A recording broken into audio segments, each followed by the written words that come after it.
What's up? What's up? It's Fluent and Chill. I'm fluent. He's chill. What's going on, Jay? How you doing, man? Hey man, Tone, you look like you got a little bit of sun, man. You been somewhere? What's going Oh, on, come yo? on now. You know about that Florida life. That's what it looked like, yo. You got a little bit of sun going on there. You got your Greek tan going on. I like it, yo. I know why you'll never leave. I love that place. I mean, everywhere I went to, I was just like, I love it here. It's beautiful. But yeah, it was a good time. It was good to see you. Obviously, you did make me feel horrible, FYI, because I've been reading the comments. So now I got to go work on my fitness. Because I've been getting yo, chill is jacked. Yo, chill is jacked. Yo, fluent ain't fluent in nutrition. So I'm starting a new show. I found me, I used to do Fitness Fluent, right? Where I interviewed fitness people. I'm hiring one of them to just, every week they're gonna give me like workout routines, better eating habits, because I saw my, I'm gonna look back in a year and I'm gonna do one of those commercials and be like, I saw myself on this video and I realized I needed to work on my fitness. But I gotta tell you too, I don't say it's some bad news too when I got home, and then I don't mean to start the show on a downer. It's our first one live on Player's Choice, and I'm gonna start with bad news, but I got home and I didn't tell you this. The last day that I saw you, so I think on the Tuesday, on the Thursday, I got a call from my mom. And she said, hey, I slipped and I fell. And I said, are you okay? She goes, yeah, my shoulder hurts a little bit and I broke my hand. I'm like, now my parents are in their 80s. Right. And she said, she broke her hand. I'm like, you okay? She's like, yeah, I'll be fine. It's typical mom, right? Doesn't want you to worry. Right. She broke her back and her shoulder.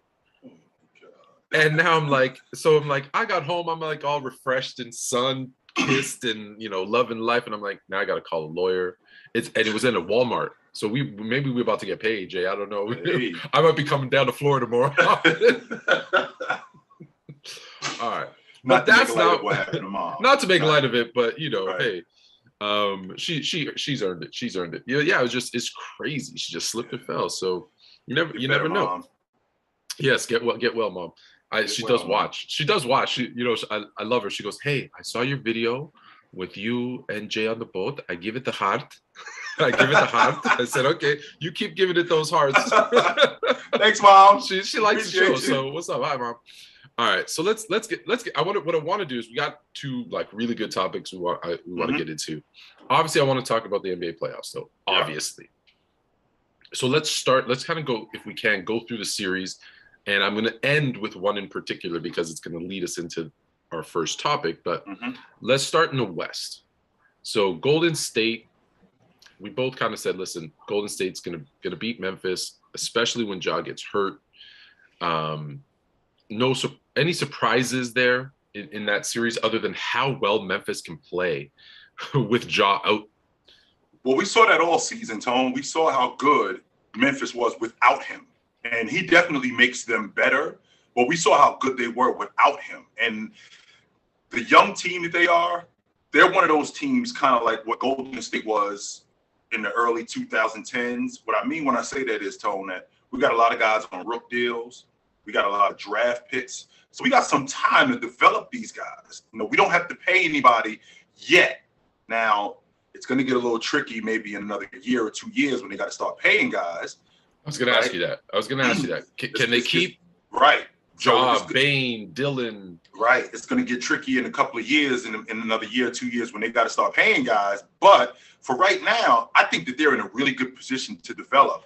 I'm a big Brandon Clark fan because you know how I feel about dirty work guys, Tone. I know that you're not always winning need at least one. If you don't have dirty work guys, you're not winning it. And this Memphis team, they look like they're on their way to doing something special. I think that they're going to come back next year better. I was surprised in how well Ja played in the playoffs. When you get into the playoffs and you get into the later rounds, guys, especially young guys, they start to show their immaturity and they start to show that, I'm not quite ready. But Ja looked like he was ready for it. The thing that I am concerned with him, and I think that everybody else is, Tone, is his ability to hold up. I mean, we talking about a small guy. I have a bad Derrick Rose kind of feeling about Ja, the way he plays, and I hope I'm wrong. I won't go as far as Derrick Rose because I don't see it that bad. But what I do see is I see a guy who I don't think. I think what's he about 175 pounds, something like that, 180. Soaking wet. Yeah, like once, and the way he plays, his body's not going to hold up. That's what I mean. That's what I mean with the Derrick Rose is that the way he plays, it's so based on his explosiveness. Right. That as those injuries start to pile up, right, one bad one, and now he won't be the same player. Right. Can he adjust his game? Like we've seen, all the great players who are great athletes, right? Jordan learned how to, get that fadeaway in the post. LeBron became a much better shooter when it's like, hey, look, he can still in moments jump over people, but for the most part, he's learned to play with the less athleticism as you get older. So I'm just saying, does his game translate, or can he translate his game? That's what I meant when I was comparing it to Derrick Rose. Right. Can he translate that game? Sure, I can definitely get with that. Now, when I think about Ja, and he's still in the mode where I think we're in year 3 now. He's still trying to figure it out. So I'm not even sure if his body has developed yet. Tone, we talking about a guy, he only played 2 years at Murray State. So, I mean, Jason Tatum did come into the league at 6'8". I mean, he grew when he got into the league. Physically, he got taller. Yeah, I know that's nuts. We talking about a dude who was 19. Well, the same thing with Ja. He's 20 years old. So Ja might still be filling out for as far as we know. He's not turned into a man yet.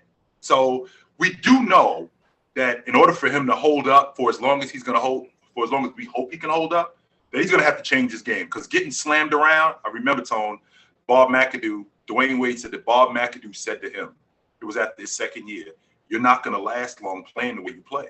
You're going to have to change your game. And what's the same idea with Ja? You just mentioned it. Yeah, well, hopefully he gets some advice too. Because I remember, who was it? Moses Malone, I think, told Charles Barkley, hey, man, hey, young fella, we needed to check your diet because this is a game that, you think because you're young, because we all been there, 19, 20 years old, eat whatever you want. Don't stretch, just jump on the court and go 100%. You can't keep that up for a long time. So, no, you cannot. All right. So congratulations to the Warriors. They look like they're in a great position, obviously, to go to another NBA final. Who would have thought it? On the other side, before you go any further, Tom, yeah, go ahead. Yes, I'm laughing because I'm talking to you and I'm thinking about that team in a Y where the bunch of old guys, they just stay on the court. You're trying to figure out how these dudes still here. You get a bunch of young guys that come in here and they think that they're running. Meanwhile, this older team is just continuously running people out of the gym. Like, what are these dudes still doing here? That's kind of what the Warriors are. Like, what are you guys still doing here? After all of these years, we take, listen, us old guys, we take a lot of pride in this, and I always go back to this story. Yeah, I want to say maybe 3 years ago, I play in a men's league, right, with a bunch of guys my age, and one week, I had my cousin who's a couple years older than me come and join us, but one of the other regulars brought a team from a different night and said, hey, these guys, their gym, something happened and they wanted to get in a run. They didn't get in the run. They're like, do you mind? And they played as a team and they were all 20 to 25.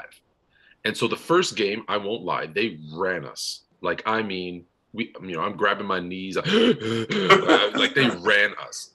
And like the old guys were kind of like, hold on, man. We're smarter than these young guys. Yes, we are. Right? We know certain things. We didn't come off the court. And me and my cousin, it's 3 years later, we're still talking about when those young guys came to our gym and tried to ball on us and we, won 5 straight and didn't come out. But it's, you learn other ways to get it done. Yeah. Okay, they're going to jump over us. They're going to run faster than us. But I'm going to body them. I'm going to pull on their shorts. I'm going to step on their foot when they're going for a rebound. Like, we'll find a way. Yes. And that's what I see.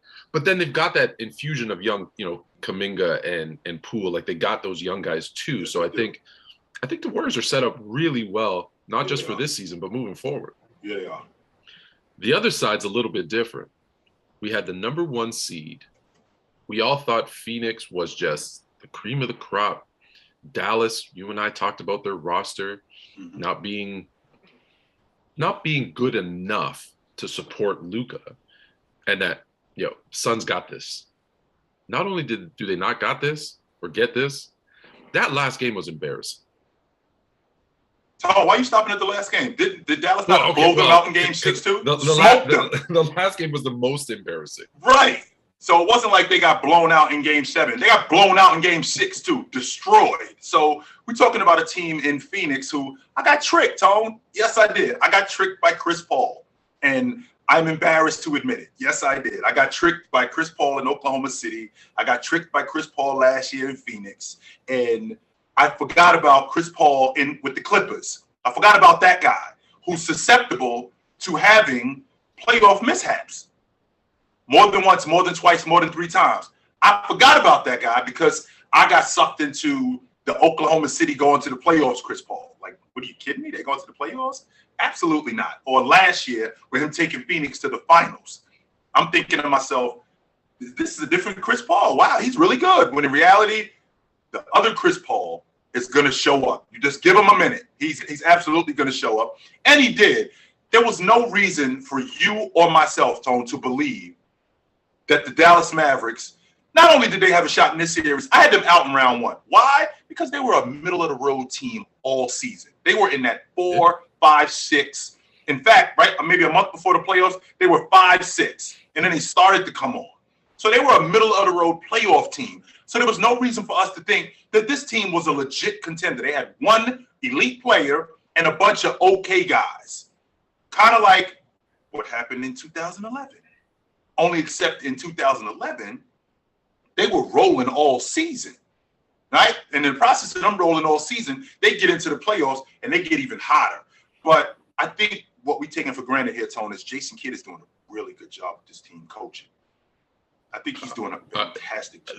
I agree with you 100%, but I want to pause right there for a second because I want to say 2 things. One, to the people who are watching live, thank you. I promise we're going to get the chat up if you can. Try chatting now if you can, but we want to hear from you. That's why we're going live and doing this and hit the like button and all that kind of stuff, and we appreciate you. But 2, you brought up 2011. I'm not going to let you get off that so scot-free. Are you suggesting this Mavericks team might be Mavericks 2.0 and they go into the finals? I'm getting that vibe, Tone. I really am. I'm getting that vibe. I can't say that they're going to the finals, but I'm getting that vibe. After what I saw in game 6, in game 7 against Phoenix, my wheels start turning and I'm watching this team and I'm thinking to myself, can they win it? Can these guys win it? Because I'm looking at this Golden State team, which I'm having a very difficult time picking against them with the vets. Not only picking against them with the vets, I'm trying to think about a young team that's won it. I mean, I watched Miami mop the floor with Oklahoma City when they had those kids. So I'm thinking about a young team that has won it. But I look at this Dallas team and the way that they've gotten some favorable matchups, and Luka is playing with the amount of confidence that he's playing with right now. Add that to the fact that Jason Kidd, who I would have never thought would outcoach Monty Williams and Quinn Snyder, he's got these boys rolling. I'm thinking to myself, can these guys win it? Not can they get there? Can they win it? Because that's what they look like right now, Tony. They look like a championship team. I told you this yesterday. I'm going to say it now live. I am JD. Facts, he says. So, yes, your chat is working, so keep them rolling in. I got the Mavericks in the final. Tony, I got the Mavericks upsetting the Warriors. I got the Mavericks upsetting the Warriors. Say it, Tone. Say it right now. And let me ask you this question, and then we're going to get to the East. So I'm just going to throw out maybe 4 names. Luka, Jokic, Giannis, Embiid. Has the world caught up to the U.S. talent in the NBA? Because those are 4 of at least top 5, top 7 players in the NBA right now, and they're all foreign players. Well, the best player in the game is a foreign player. So, I mean, you can stop the conversation right there. The best player in the NBA is a foreign player. So the three guys in the MVP race were Giannis, Jokic, and Embiid. All 4 players, and then throw in Luka, who probably, based on his playoff performance, should be in there. So you got a Greek guy, you got a Slovenian. Yes. So you got a Greek guy, you got a Slovenian guy, and you got an African guy. So none of these guys are American, not yet anyway. But with that being said, I think that the Euros, or not the Euros, I think the world caught up a long time ago when the influx of Euros came in years ago, Tone. This isn't a situation where just because Luka is doing what he's doing and Giannis is doing what he's doing. Well, these guys have been doing this since, Gasol came in 2002, and rewind back to when Petrovic in the 90s. Petrovic and Detlef Schrempf and Dirk Nowitzki came in 99. These guys. Let's be honest. Even old Arvydas Sabonis. Yes. Right? He was old and had bad feet, and he was still a starter in this league. Imagine if he came in when he was young and healthy. Well, we weren't really ready at that time because it was still an American game, but that was a prelude to what was actually to come. So when you said it to me yourself, Tone, Kevin, if Kevin Durant, if there's no Dirk Nowitzki, there's no Kevin Durant. There's no LeBron James. Those guys got to play on the box. Those guys got to play in the post. So they would have hated their lives. I'm telling you right now, if someone took LeBron or KD and said, "Here, post up, you got to play down," Kevin, a guy like that looked like Kevin Durant. I remember back, this is early Raptor days. There was a guy, Keon Clark, just this tall, skinny, and you know what? Just stay down low and block shots. If someone made Kevin Durant, he'd probably quit basketball. Yeah, because where he excels is the fact that he can handle the ball and shoot from anywhere on the court. Could you imagine if a coach said, no, you're on the block shots because you're tall. That's it. Screwed him right up. You would have screwed him right up. Right. Absolutely. Before we move to the East, I want to call out JM Simp L. He'll remember my pick of Mavericks going to the final when the Warriors win in 5. I'll tell you this. I'll guarantee you this. Whoever wins is not going to be 5 games. This is going to be a 6-7 game series with the Mavericks. I would be blown away if the Warriors mopped the floor with Dallas in 5 games. I would be super shocked if that I'm telling you right now, they are going to blitz Steph Curry, and they're going to make Clay, who might not be ready, Jordan Poole, who may not be ready, beat them. And I think that's what gives them an opportunity to win this series. All right. So to the East. Man, Miami. Am I start there? No. Let's start on the other side. Let's start with the Bucks. We both picked the Bucks to make the final. I had them win an NBA championship. We were both wrong. The Bucks lose to Boston. I thought next year was going to be Boston's year. You did. What did you see from? Well, you maybe should have known the number 1 ranked defense in the league. Is it? Because it's more than just Chris Middleton. Like, obviously, that's a big hit. I've said that before. Pick any team, get rid of their number 2, and they're going to have trouble. Yeah. What else did you see? The maturation of Jason Tatum. And I stand on this, Tone, when I tell you that in another year, 2 years, we're going to start to seriously have a conversation. You and I, in the next year, 2 years, we're going to have a serious conversation about Jason Tatum being the best player in the game. And here's why I say that to you, Tone. What year, because you are a Laker guy, what year did we start to have a conversation that Kobe Bryant is the best player in the game? When did we start having that conversation? And when I say start, Tone, I mean a serious conversation. It was between year 4 and 6. Like we started to see his ascension, I want to say, because around there. I was thinking like 03. So that was around year 7. That's year 7? Yeah. Well, again, I'm biased, right? As a Laker fan, I was having that discussion when the trade happened.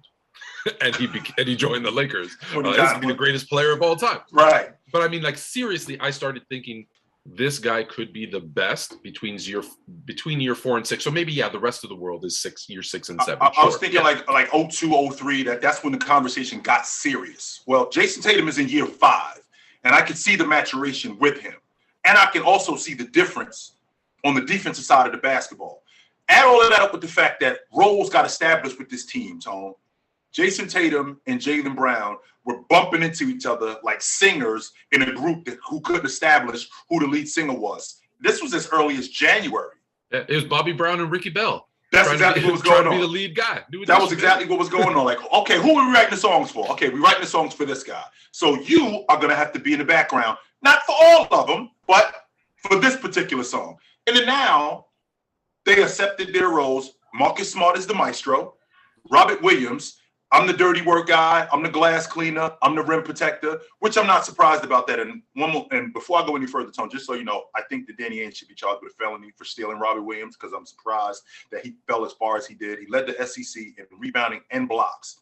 his senior year at Mississippi State, and I'm surprised. Danny Ainge, listen, I don't know who's going to get credit for the Celtics, but let's be honest. Mm-hmm. Danny Ainge should be getting credit for all of this because he was smart enough to pass on Fultz. Was he not? Get into that. And then take. Okay, you're getting into that. Okay, we absolutely gonna get into that. If you're talking about him getting charged with theft, we absolutely gonna get into that. That's grand theft larceny. No question about that. So this team, Tone, they're committed on the defensive end of this. They're committed on the defensive end of the basketball. They've established roles offensively. Couple that in with this Milwaukee Bucks team, who their second best player is off the floor, and the resurgence of Al Horford, who this team is tailor-made for him. This team is absolutely he doesn't have to do much. He's a dirty work guy. In addition to him being a dirty work guy, can knock down an open shot. And I'm the vet that they need. Tone, there are no NBA champs that don't have vets. We need those guys. He's actually he's the perfect complement to these guys because he's very skilled. Mm-hmm. He's been in the league for a long time. He doesn't take the fact that like he was a better player and like he doesn't believe the dirty work is beneath him. He's okay. Like I hate this analogy, but I'm going to use it. Putting on the hard hat and doing the work. Like he's okay with that. You need those guys 100% if you're going to win. Absolutely. Yes, you do. Absolutely. So when I look like I said, when I look at this Boston team, I think that they're tailor-made not just to win right now, because like I told you, Tone, I think that the Milwaukee Bucks, Boston Celtic winner represents the Eastern Conference in the NBA Finals. I think that this group is a group that maybe can go on a run. I've got Boston beating the Mavs in the NBA final. I think that they could go on a run. And I think that I'm looking at this group and I think about your Lakers in 2000. I'm not going to say a dynasty, Tone, but I look at your Lakers in the 2000. I remember when they won it. And I remember thinking to myself, these guys are going to be around for a while. So you better listen, we've kept saying, right? We got to see that maturation of Tatum, and then Boston's going to be a long-term. This might be that time where we look back and say, yeah, when they beat the Bucks, when they beat the defending champs, and Tatum, Brown, Smart kind of matured, and they're going to put those vets, or even Williams is young. Like they have a young core of really, really talented players that all do right. They can score, they can defend, they do dirty work, they can rebound. They literally have everything, so they could be setting themselves up for the future. I want to pause there before we go to the last series because I want to give out some praise our Lord and Savior, Cooper Cup. That's from Garp the Fisted. Sorry, Cooper Douglas Cup. We can't forget his middle name. Shout out to Master 619, Garp the Fisted, Brendan from the block. We got a bunch of people in the chat. I want to tell you, so we're going to do this every Tuesday and Thursday, 10 to 11 a.m.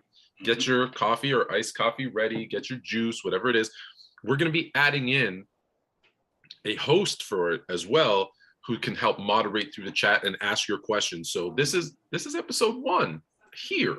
So I'm going to try to look at as many of the chats as I can and call those guys out, but we are going to add some more as we go along. So this is just going to get bigger and better. We got like 40 people in here right now, which is awesome. And then we're going to post it as well. So if you can't watch the whole thing, it's an hour of fun. So the last one's going to lead us into our first topic, which is Miami and the 76ers. I think we both picked Miami, especially with Embiid being out those first 2 games. It looked a little shaky there in games 3 and 4. I wasn't sure if Miami was going to pull it out.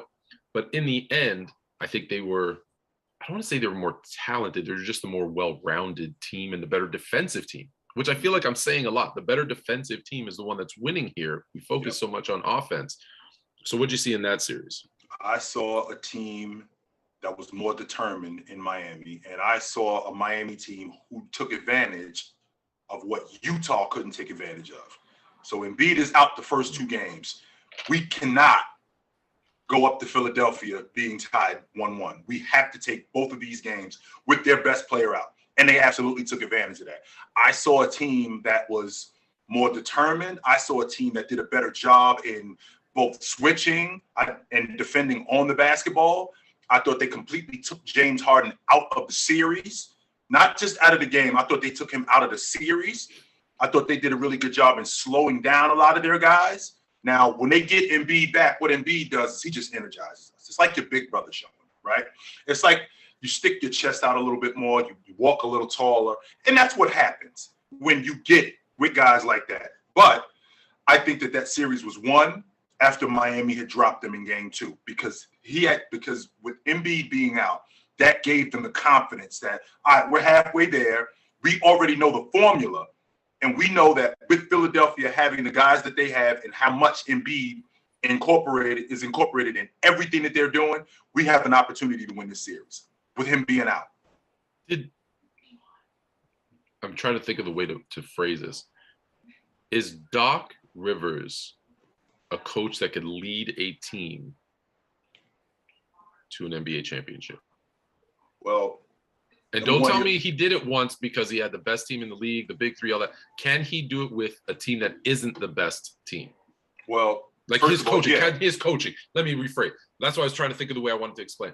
Can his coaching lead them to a champion, to a team, to a championship? Well, first of all, Tone, that team in Boston, there's no guarantee that that's going to work. That could have went terribly wrong with those 3 guys. Number one, they had never played together. Add that to the fact that we still have guys in their careers. Kevin Garnett was 32 years old. Paul Pierce I don't think he was 30 years old yet.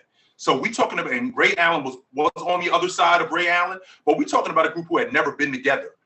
And with these guys never being together and never playing together, we have a guy in Doc Rivers who has to put that thing together. And he did a great job at that. And remember, Tone, if Kevin Garnett doesn't get hurt in the 08-09 season, I think the Celtics in the finals 3 straight years.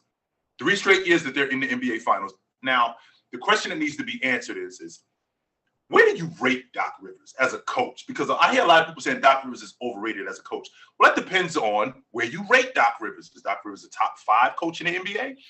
Is he a top 10 coach in the NBA? I think Doc Rivers is a top 10 coach in the NBA. I think that he does a good. But is he top 10 though?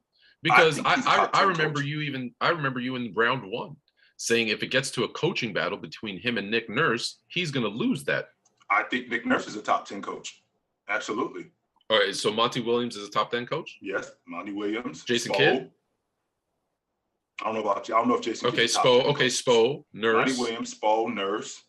I think Ty Lue is a top 10 coach. Okay. Let's Kerr, see. Is Kerr, or does he just have the talent of a team? I think Kerr is a top 10 coach. We're at 5. Yep. Let's see here. I'm just thinking about in the Eastern Conference alone. Spo, Nick Nurse. I don't think Bickerstaff is a top 10 coach. I don't think Steve Nash is a top 10 coach. I don't think coach at Atlanta, I don't think he's a top 10 coach. I don't think the Orlando coach is a top 10 coach. I don't think the Charlotte coach is a top 10 coach. Well, I think he's gone already. Yeah, he's already gone. He's out. Garp the Fisted thinks he would be a better coach than Doc. Garp, I disagree. I disagree too. Absolutely. Yeah, I don't think so, Doc. So, yeah, I do think Doc Rivers is a top 10 coach. Okay. Yeah, I think he's a top 10 coach. I'm not saying he's not, I guess, overrated in the sense that I don't think he should be in the conversation with greatest coaches of all time.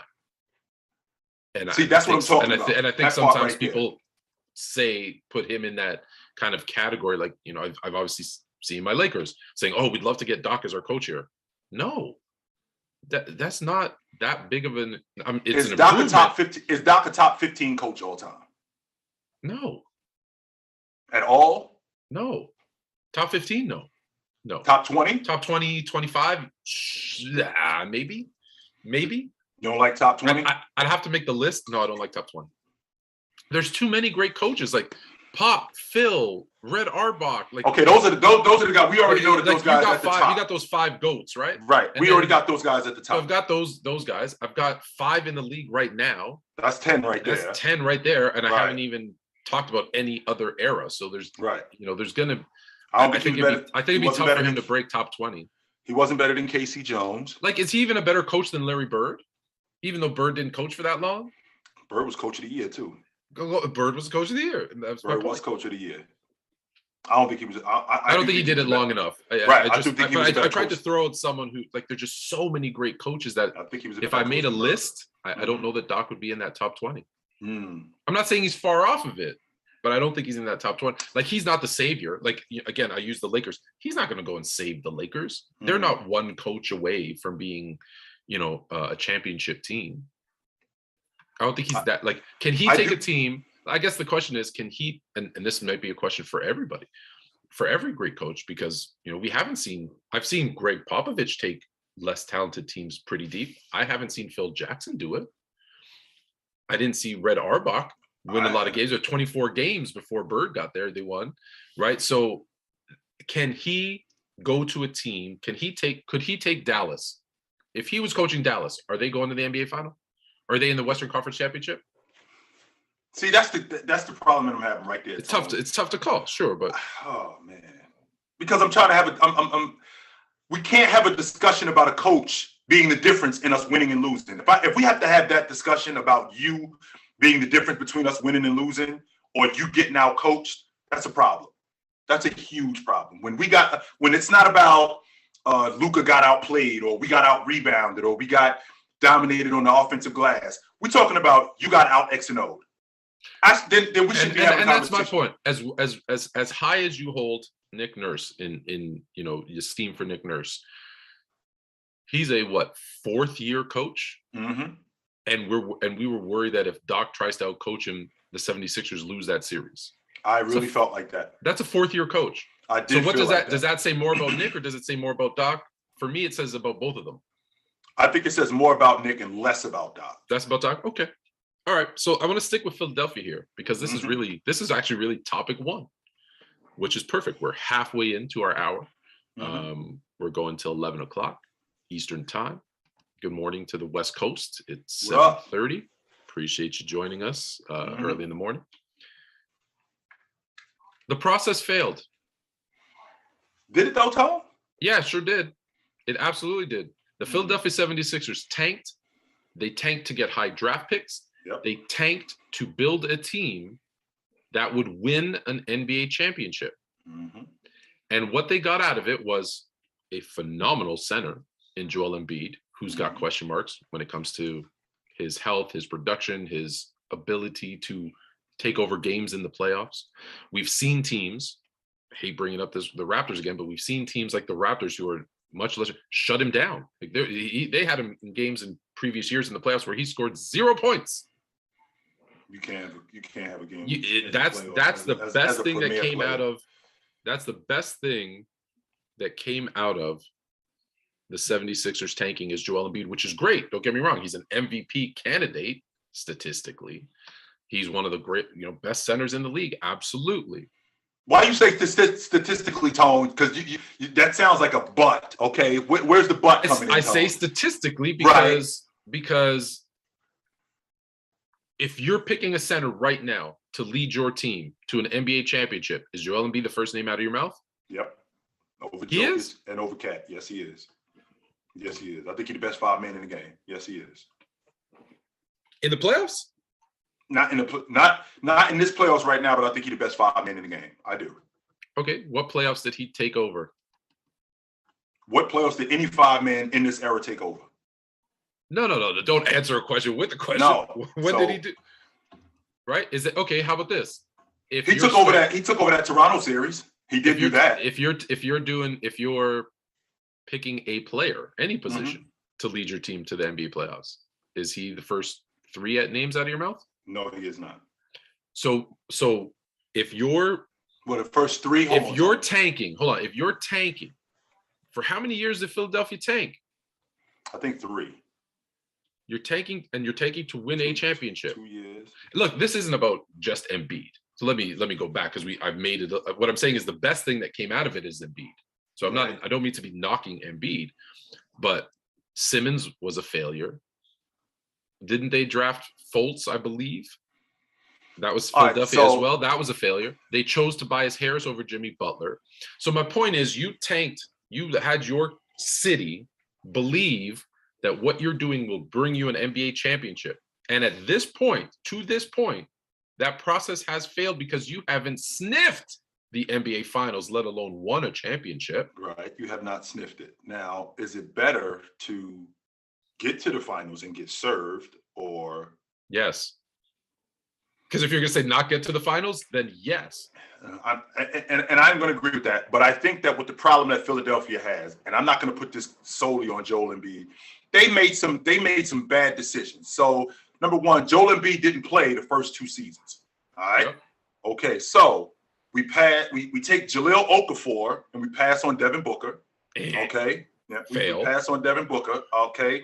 And what that part that you and I were talking about a couple of minutes ago when we talked about Danny Ainge being charged with a felony, because what Danny Ainge did was he fleeced Philadelphia. Why? Because he's hyping up Markelle Fultz. Meanwhile, Jason Tatum is his guy right from the door.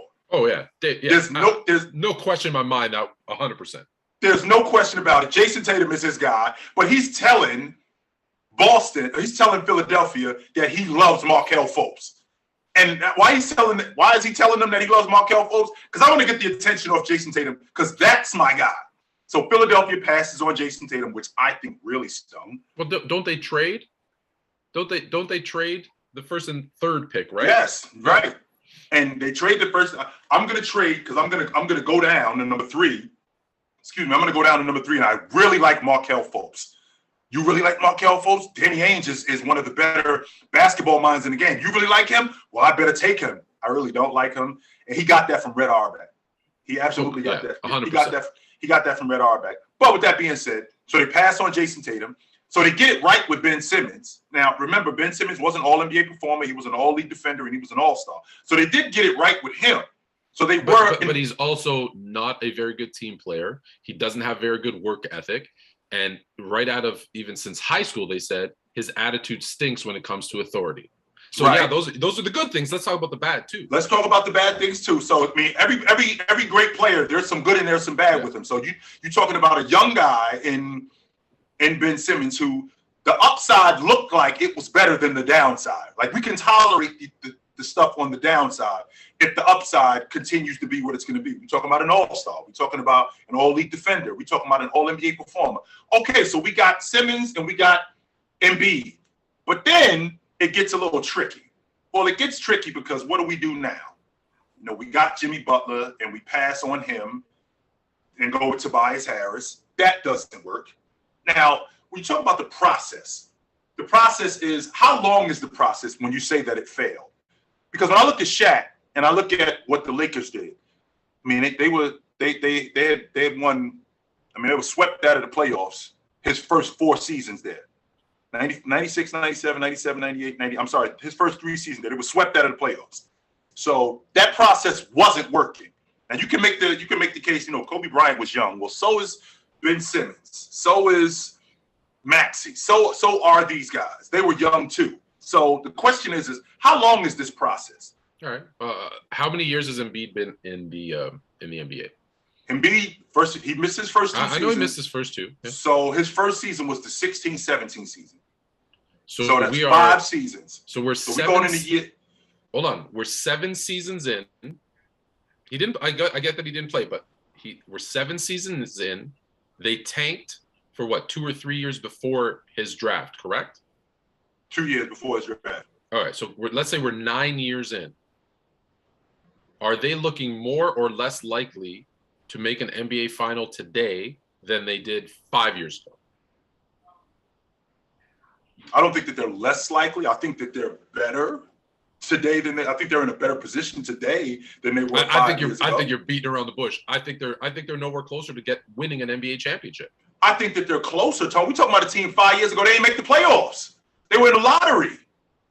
They had the 3rd pick in the draft. And I don't think they're closer to winning an NBA championship. They lost in the semifinals. Who are they better than right now in the East? Because don't forget, here's what they did. So they tanked. They got a bunch of high draft picks. They built this team. Right.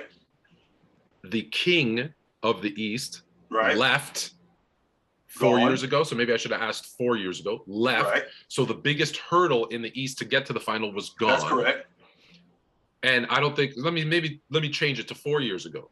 They're nowhere closer than they were in 2018, 2019, in 2022.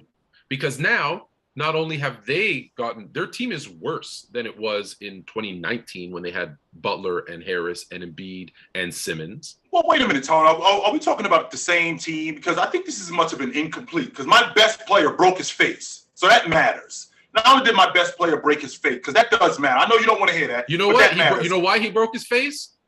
Bad coaching. You're up by 30. Sit him on the bench. Well, maybe that's true. That's karma giving you an elbow to the face for flying your airplane through the stadium. Maybe that's true. He did break, but he did break his face. Add that to the fact that we bet on a guy in James Harden who has failed in the playoffs in years past. We bet on him. So is it an incomplete or more than a failure completely? Because I'd like to see this team with Embiid at least healthy. But with that being said, you might never see that. That's the point that I'm getting to. He might never get healthy because he's never really been healthy. Add that to the fact that there's never really players like the Miami Heat aren't 100% healthy. When I look at Boston isn't 100% healthy. The Warriors aren't 100% healthy. But I'd like to see this Philadelphia team where Embiid is at least rolling. And they were the fourth seed this year, and I think they're very lucky to be the fourth seed because I think they're like the fifth or sixth best team in the East, and it's only going to get harder moving forward. So, and that's primarily due to Joel Embiid, Tone. Don't make it sound like they were the fourth, but that was due to Joel Embiid. Oh, yeah, I'm not knocking. I'm not knocking that to the fact that I say the process, he's not the process. The 76ers and everything they've done is the process. And my point is that yes, the best thing they got out of it was Joel Embiid, but other than that, the process was to win a championship. That's why I say in year 9, it's a fail. Because 9 years of the process, and you're not closer to winning an NBA championship than if you didn't go through this. And maybe it's their fault for giving it a name. If they didn't go through this, they had a lottery pick 3 times in 4 years. Number one, number two, they've been to the conference semifinals. I mean, who were those three lottery picks? Markelle Fultz, Jahlil not on the team anymore. Not on the team anymore. And Ben Simmons. Not on the team anymore. Right. Three process failed. If all 3 of those lottery picks are not even on your team anymore, how is it a success? They lost in the Eastern Conference semifinals in Game 7 in overtime on a buzzer beater. We are much closer in 2019 than we were in 2015 or in 2016. Are they way closer? Are they closer in 2022-23, so next season, than they were in 2019? Well, I think they're in the same position because we lost in the semifinals, but we are closer. I don't think that they were as good a team in 2022 than they were in 2019. I'm not going to say that, but I do think that they're closer than they were in 2016. Absolutely. In 2019, if you ask JJ Redick, they lost on a prayer shot at the buzzer in Game 7 after a travel. This year, they got blown out. They did get blown out by a better team in Miami. Yeah. They did get blown out by a better team in Miami. So, again, I'm looking at a team in Philadelphia this season. I can't say that they are better than that team in 2019. But what I can say is that they are closer to where they are closer to getting to the championship than they were in 2016 when we were in the lottery 3 times in 4 years. Absolutely. Well, but that was the process. That was the point. They tanked to get those picks. Right. They purposely did that. So my point is this. So now we're 9 years into the process. At what point do we say, I'm saying it, it's a flop. At what point do you say, again, if the goal is to win a championship, that the process didn't work, then maybe we shouldn't be tanking for whoever. I'm not ready to give up on Joel Embiid. I have a franchise player in Joel Embiid. I didn't anticipate with what happened with Ben Simmons. I did not anticipate that. I thought that they had the nucleus to make a legit championship run. I didn't know that Ben Simmons was going to go to pieces the way he did. In fact, none of us did. Even though he was not improving, I didn't anticipate him going to pieces the way he did. Now, can they recover from this? Now, those hopes are on James Harden. Can James Harden be something of what he used to be? Well, no, I don't think but we know the answers. We know I don't think he can be. I don't think he can be something. But can he still be serviceable? Can he still be a guy who can get us there? And Joel Embiid is going to push us over the top. Can he do that? You're not paying James Harden money to be serviceable. It's not You look what you gave up to get James Harden. Right. I gave up a problem in Ben Simmons, who I don't know going forward is going to be a franchise player. I don't know that. I gave up Seth Curry, which I can get another. I can get another shooter. Shooters are a dime a dozen in the NBA. Now, don't get me wrong. Don't make it sound like shooters are at a premium. No, they're not. I don't think they're the commodity. There's a lot of teams still looking for shooters. Right, and the reason why they're looking for shooters is because they have guys on their team that won't shoot the basketball. So they can actually didn't James Harden not shoot the basketball in that last game? He did not shoot the He basketball. turned into Ben Simmons. I don't know what. Well, his game turned. I think he was worse than Ben Simmons, to be quite honest with you. When I look at his game, I think he was actually worse. But when I think about Philadelphia as a whole, and when I think about what they've done, I think they still have a lot of work to do. No doubt about that. But I think that they're a lot closer today than what they were 5 years ago. So Jay's got still hope for the 76ers. I say the process failed. It's done. It's a wrap. They need to start over. Now, they might be starting over with Joel Embiid as their centerpiece and just retooling around him. I think Tyrese Maxey is a nice piece. I think you got 2 pieces there, and the rest is trash. Let's hear the chat. What do you guys think? Has the process failed, or is there still time to bring it up? So while you do that, hit the like button like my mom does. Give the hearts, my mom. Give the hearts, and definitely jump in the chat there and tell us what you think. All right, we're gonna shift from the NBA, or should we make? Well, did you make your pick? I got Boston and the Mavs. Did you make your pick for the final? Yeah, I got the Warriors and the Celtics. Got the Warriors and the Celtics. Okay, so we both got the Celtics. We're split in the West. The process has failed. Thank you, Dream Hoops. I agree with anyone in the chat that agrees with me. I'm only going to call them out. It's going to be harder when we have a moderator who's seeing both sides of the story. So I win. I want to go to the NFL. And the reason I want to go, we got about 12 minutes left. I want to go to the NFL. And I want to talk about, for a long time, we've started to call the NFC East. We've been calling it the NFC least, right? The Cowboys, now the Commanders, the Giants. There's another team in there too. Philadelphia, yeah. Right. So 4 teams that, let's be honest, one of them makes the playoffs because someone wins the division and they're in the playoffs, but no, they're the least division for a reason. Unfortunately, much like a virus, when it attacks one part of your body, we talk about way more than sports, as you can tell. We make you guys doctors here. It spreads throughout your body. I think the NFC least has taken over the NFC. The entire that division, I think, has started to spread over the entire conference, be it because of free agencies, trades, retirements. If you just listen, I'm going to start. I know that Tom Brady came back, but there was a week this offseason where we're a year removed from Drew Brees retiring. Aaron Rodgers looked like he was on his way out of Green Bay. Russell Wilson gets traded to the Denver Broncos. The best quarterback in the NFC for about 15 minutes was Matthew Stafford. And it's not a question either. It's not even a question. Kyler Murray was unhappy in Arizona. He was all, it's still not, that's not resolved. Nobody thinks Dak Prescott is the best quarterback in nobody. No, outside of Dallas. Nobody thinks that. Because outside of Dallas fans, nobody thinks that. So Matthew Stafford is the best quarterback in your division. You then get DeAndre Hopkins suspended. It's chaos. Now, okay, Aaron Rodgers re-signs with the Green Bay Packers, but at what cost? Well, the cost was Devontae Adams. The best receiver in the league now moves to the NFC. Wilson's already gone.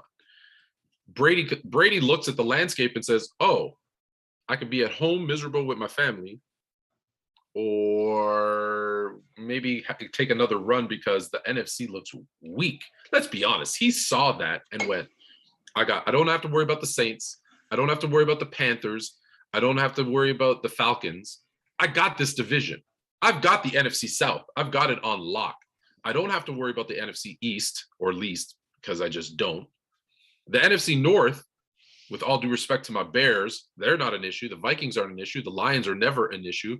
Aaron Rodgers, well, we already know what he does in the playoffs, and he lost his best receiver.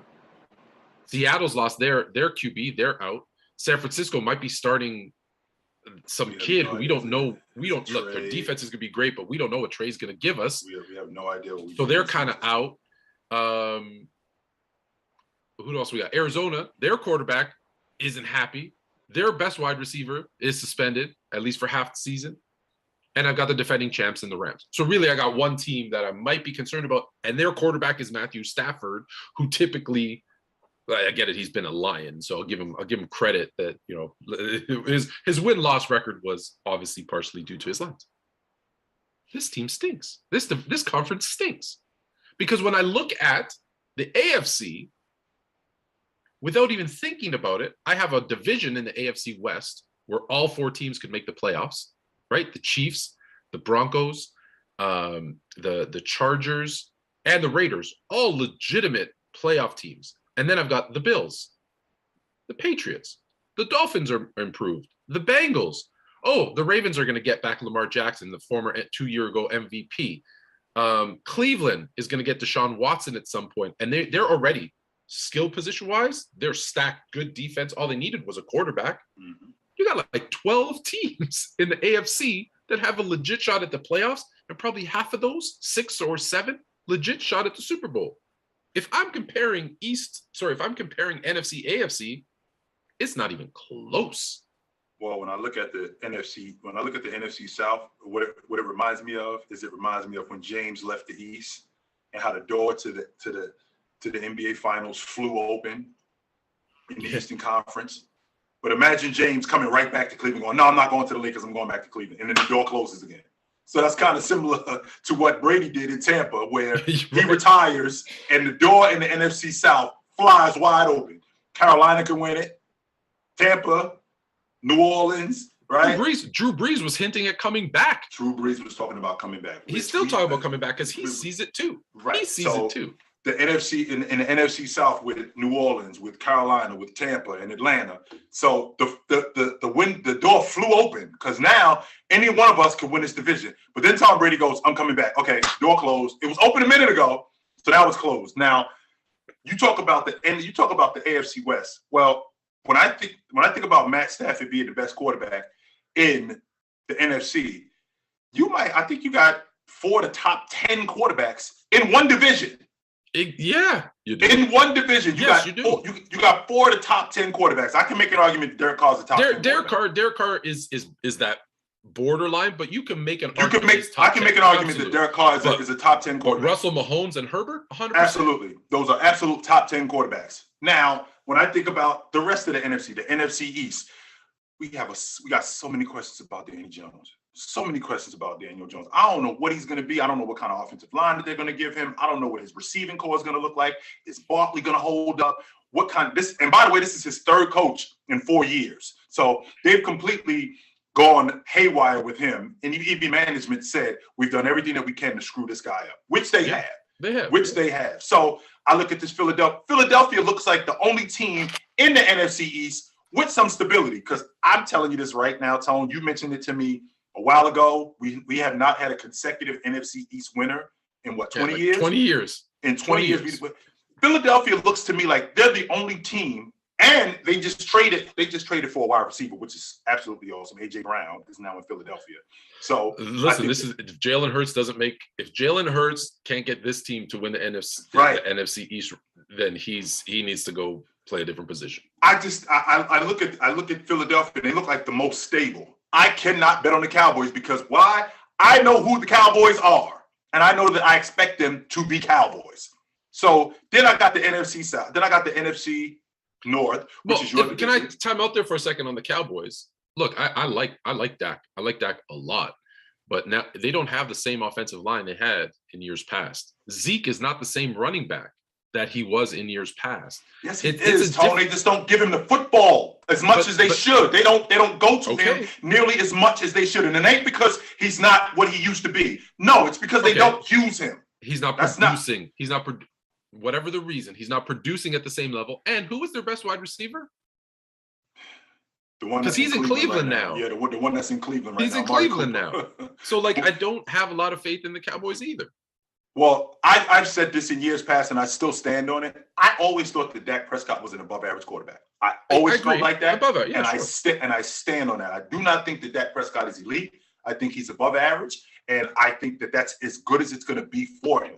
Now, with that being said, I look at that division that your Bears are in. At the Green Bay, that division is wide open.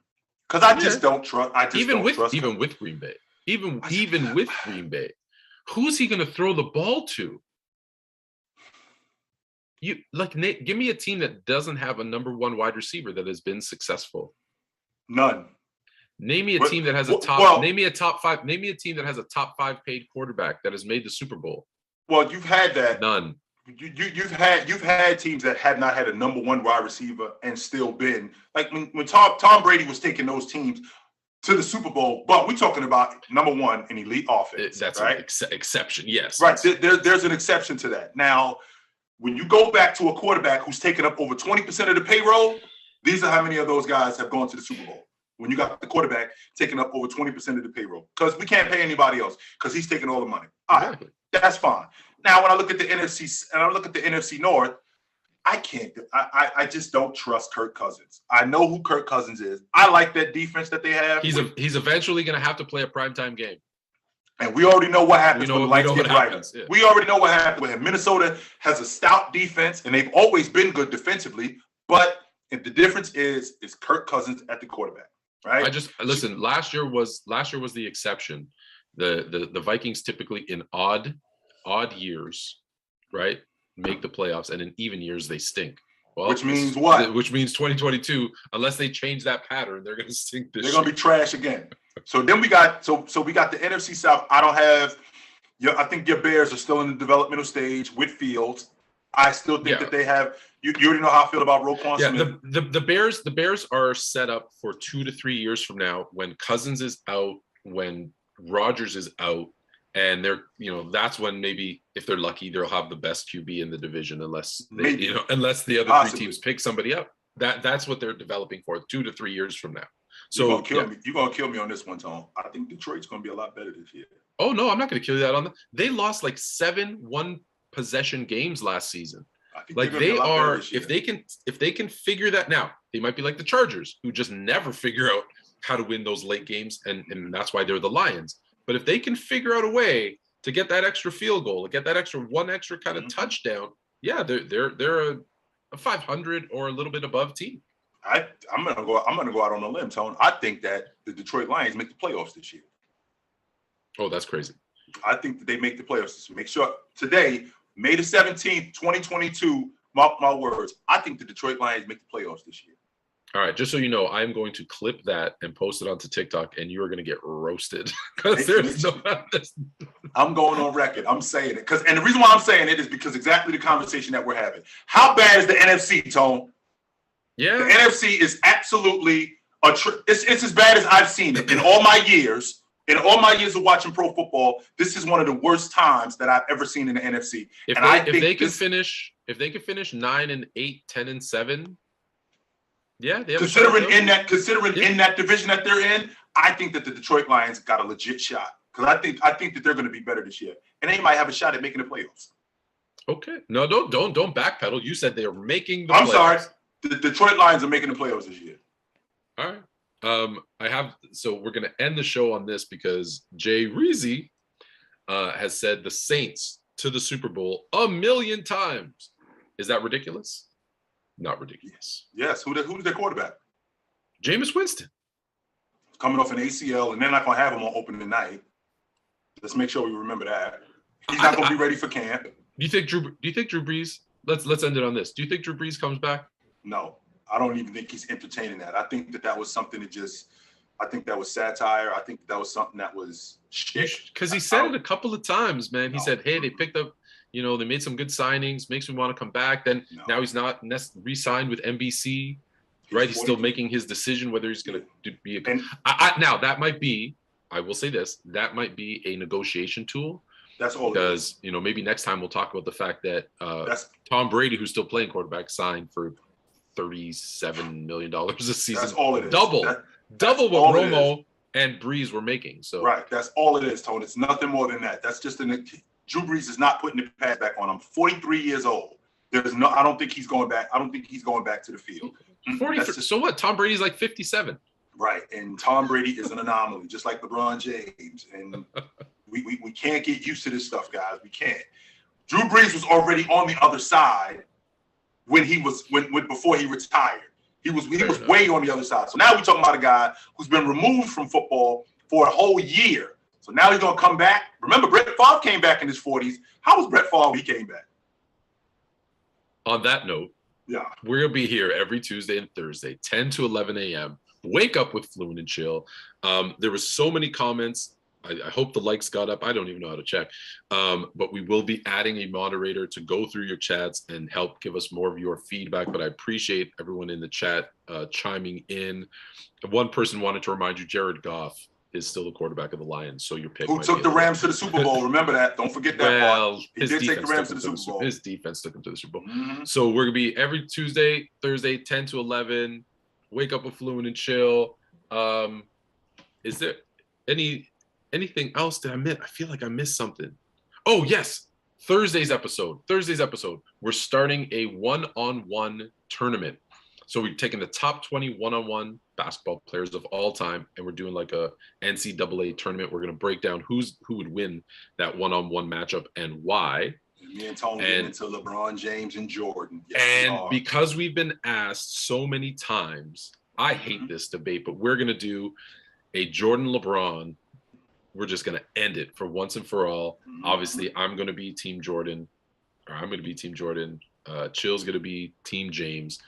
And we'll, explain to you why Jordan is 1 and LeBron is 2. But until next time. Take it light, but take it. Yes, sir.